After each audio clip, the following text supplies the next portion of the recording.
La primera pregunta me parece muy buena, ¿no? ¿Por qué me tiene que importar a mí que se respete el derecho a la vivienda, a la libertad de cultos, a la libertad de expresión, o el derecho a votar, o el derecho a la jubilación de gente que no soy yo? Eh, yo creo que hay una respuesta posible a esto, que es una respuesta ética, eh, que ya la ha dicho mucha gente. No quiero atribuírsela a alguien en particular porque he escuchado de varias fuentes, pero la idea de que no se puede ser feliz aisladamente, y lo estamos viendo también en este contexto. No se puede ser feliz o realizarse individualmente, no podemos tener una sociedad organizada sobre realizaciones individuales simplemente porque no son verdadera realización, no son verdadera felicidad, o la palabra que le querramos poner, porque estamos condenados a vivir en común, a vivir juntos, no nos queda otra. Y entonces, pero habrá gente que tiene otras visiones éticas, que pensará que sí es posible e incluso deseable no solo ser feliz aisladamente, sino incluso ser feliz sobre la infelicidad de otros, incluso. Llegado el caso, hasta puede tener algún plus. Pero me parece que es una discusión para la que hay gente que sabe, ¿no es cierto? Gente que estudia ética, que sabe de estos temas. Yo creo que sí puedo decir cuál es la idea que está detrás del reconocimiento de los derechos humanos. Es esta noción de que la vida en común solo es posible si todos tenemos la posibilidad de participar de ella, y de participar de una manera significativa, y para eso no basta estar vivo, no basta tener la libertad de expresarnos, no basta tener la posibilidad de decidir junto con los demás qué vamos a hacer con nuestra comunidad, que son una serie de derechos que conocemos bien, los derechos civiles, los derechos políticos, sino que para poder vivir en común de una manera sostenible necesitamos otras condiciones, las condiciones en general materiales. La vivienda, el caso más obvio, pero también la salud, la educación, que tiene un costado político y un costado social.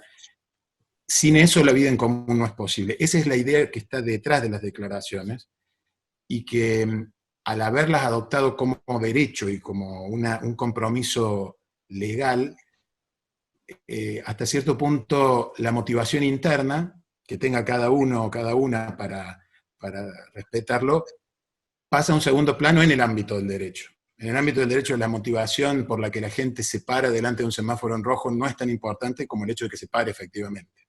Eso es lo que nos importa. El derecho es una manera justamente de dejar cerradas provisoriamente algunas discusiones morales, y políticas incluso, y las dejamos escritas. Y decimos, bueno, ¿gobierna uno o nos gobernamos todos? No, nos gobernamos todos, todas, listo. Entonces tenemos un orden democrático. Habrá gente que pueda seguir pensando, sería mejor una monarquía. Bueno, que lo proponga y vemos si un día cambiamos la Constitución. Pero es una manera de resolver ciertas cosas, y quizá hechos tan traumáticos como la Segunda Guerra, o para el caso argentino, el terrorismo de Estado, son los que sirven de base para dar esas discusiones y decir, bueno, a partir de aquí, por ejemplo, a partir de 1983, la tortura no se admite más, la violación de derechos de las personas no se admite más, no hay margen para el accionar político del Estado que incluya esas cosas. Son muchas veces el resultado de una coyuntura histórica. Y la segunda parte de lo que planteaba Juan también me parece importantísimo. ¿Qué relación hay entre la actividad política y los derechos humanos? Yo acabo de decir, los derechos humanos parecen dejar escritas ciertas opciones políticas para que no haya que volver a discutirlas. Pero los derechos humanos no limitan la política sigue, y la discusión política sigue. Lo que los derechos humanos hacen es fijar unas coordenadas dentro de las cuales se puede hacer política. Con esto, ¿qué quiero decir? Que cuando un Estado está definiendo la política en cualquier área, por ejemplo, en materia de vivienda, o en materia de educación, o en materia de salud, de todas las opciones que tiene disponibles, las opciones que son, por ejemplo, viables políticamente, o viable materialmente porque tiene los recursos. De todas esas opciones, tiene que excluir aquellas que violen los derechos. Lo mismo cuando hace una política de seguridad. Hay ciertas cosas que no puede hacer, porque serían violatorias de un derecho. En política sanitaria también hay ciertas cosas que no se pueden hacer. Entonces, el hacer política con una perspectiva de derechos humanos significa, en principio, que cuando estoy por definir una política, una pregunta que me tengo que hacer inmediatamente es, ¿estoy impulsando o violando un derecho con esta política? Y parece mentira, pero es una discusión o un punto de vista que no está tan internalizado. Le doy un solo ejemplo. En la política educativa hay una idea básica que es que toda persona tiene derecho a un banco en una escuela. Eso está fuera de discusión. Pero si vamos al derecho a la vivienda, es muy diferente. La idea del sueño de la casa propia. Imagínense lo mismo con el sueño del banco de la escuela. Eso sería imposible. Bueno, con la vivienda sí. O la idea de que la vivienda es algo que se distribuye por el mercado, que hay que, bueno, juntar plata, salir a un mercado, conseguir una vivienda. Imagínense eso aplicado al banco de la escuela. Y sin embargo, educación y vivienda son dos derechos humanos tan buenos uno como el otro. Pero políticamente no hemos internalizado todavía la idea de que la vivienda es un derecho humano. Está ahí pendiente. Cada tanto se hacen políticas de vivienda, se impulsan créditos, pero no está tan claro que la casa sea como un banco de escuela o una cama de hospital. Algo a lo que tenemos derecho así como venga, ¿no? Pero lo estaba pensando, digamos, por ahí siempre me parece que, y esto es de bruta que soy, que la cuestión ética es muy posible, es muy reductible en el discurso a lo individual. Y yo pensaba no haber vivido nunca una distopía como la que estamos viviendo, a mí que me gusta tanto la ciencia ficción. Pero estamos aquí. Y estaba pensando que, bueno, yo aparte de abogada, soy especialista en criminología y me gusta estudiar otras cosas. Y estaba pensando que hay formas de relación social que quiebran la ética, que quiebran la política. Y en ese sentido, me parece a mí que los derechos humanos en cualquier contexto, y en este pues no sabemos qué mundo vamos a tener post aislamiento y post pandemia, se convierten en una herramienta fundamental. ¿Para qué? Para encontrar formas de relación social que nos permitan construir sociedades más igualitarias, menos violentas, porque en esto de que cada uno se cuida a sí mismo, se salva a sí mismo y se encierra con una ética que le es propia, que muchas veces está contenida en las normas pero que no la podemos hacer cumplir, y loco, digamos, pero sería una muy mala inversión no tomar los derechos humanos como ese piso mínimo conseguido políticamente a través de disputas para gestionar una sociedad. Porque hablar de política es eso, ¿no? Estamos discutiendo cómo gobernar. Y gobernar es una disputa no solamente por los sentidos, sino también, digamos, poder discutir qué es lo que está permitido, qué es lo que está prohibido, a quién se le van a asignar los recursos, cuáles van a ser. Entonces, en ese sentido, vuelvo a la primera pregunta, digamos, en la medida que logramos entender que los derechos, que son ese piso mínimo, ético, es lo mínimo exigible para ser considerados humanos que viven dignamente, se me fue la idea.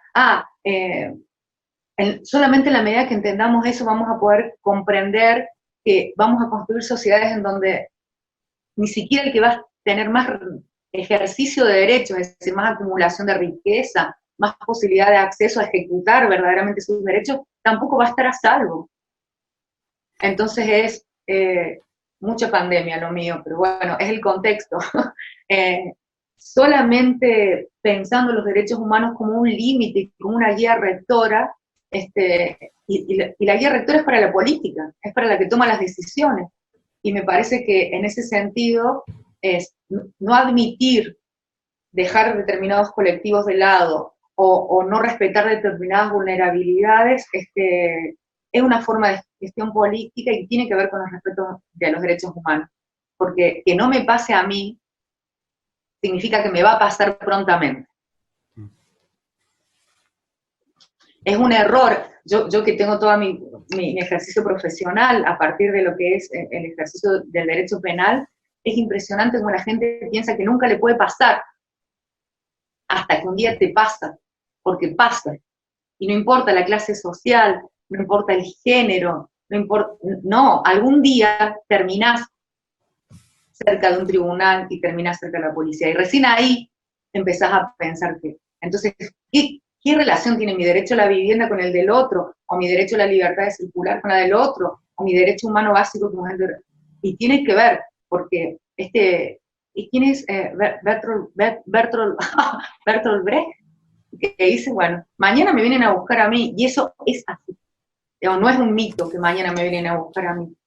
Entonces, en ese sentido, me parece que hacer perspectiva de derechos humanos, desde los derechos humanos, tiene que ver con, no importa si me pasó a mí, no importa si yo fui víctima de terrorismo de Estado o no, no importa si yo no tengo derecho a la vivienda. La política es una disputa por construir una forma de organización social. Entonces, en esa disputa, los derechos humanos, como dice Horacio, son la guía rectora que implican el mínimo, un mínimo que nos permitiría construir esto, sociedades menos violentas, más igualitarias, donde las minorías, donde los grupos minoritarios no sean expulsados ni aniquilados. Digamos, para mí, digamos, no hay otra forma de hacer política, porque hacer derechos humanos es hacer política. Digamos, a mí me parece muchas veces que, y perdón que me estoy yendo, pero muchas veces se plantea la política como los derechos humanos, esas abstracciones que están lejos nuestros, no, frente de un aula uno hace política. Con los compañeros del gremio uno hace política. Con las charlas que elige dar uno hace política. Digamos, lejos de ser algo que es alejado de nuestra cotidianeidad, es algo absolutamente cotidiano. Desde cada lugar que nos paramos, las opciones que tomamos, si hacemos paro, si no hacemos paro, si damos el día del trabajo, digamos, si damos clase el día del trabajador o no, en modalidad virtual. Que esto de mis derechos terminan a donde terminan los derechos de los demás. Nosotros como trabajadores organizados, organizadas, tenemos una idea de que, bueno, de lucha para conseguir derechos, ¿no? En cuanto a nuestras condiciones de trabajo, en cuanto a nuestros salarios. Pero, por un lado, sabemos que la distribución de la riqueza no es algo que se hace amablemente, o sea, que no es que yo diga, ay, mira, él tiene 2, yo no tengo ninguno, entonces vamos a repartir. No, es una cosa, es una cuestión de disputa.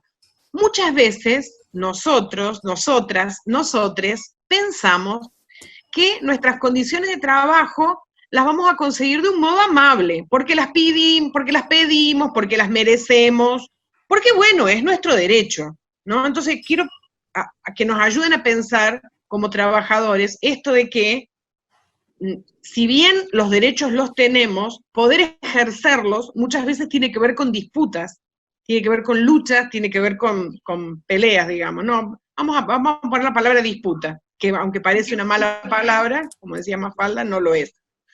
Y volviendo a comparar este tema de la distribución de la riqueza, uno piensa, digamos, la riqueza tiene como un límite. En algún momento, o sea, hay 10 y lo tenemos que repartir. Hay una idea también de que los derechos fuera así. O sea, si yo tengo derechos, el otro no me los puede quitar. Hay como una cosa así, como una idea mercantil de los derechos, ¿no? Que parece que hubiera una cantidad limitada y que si yo uso algunos derechos u otro usa algunos derechos, otros nos quedaríamos sin derechos, ¿no? Que eso por ahí tiene que ver mucho con las discusiones, esto de si hay alguna persona que, si tiene un plan, no, ¿por qué ellos tienen DirecTV? No sé si soy clara en lo que quiero preguntar, pero tiene que ver con esto que decía Juan.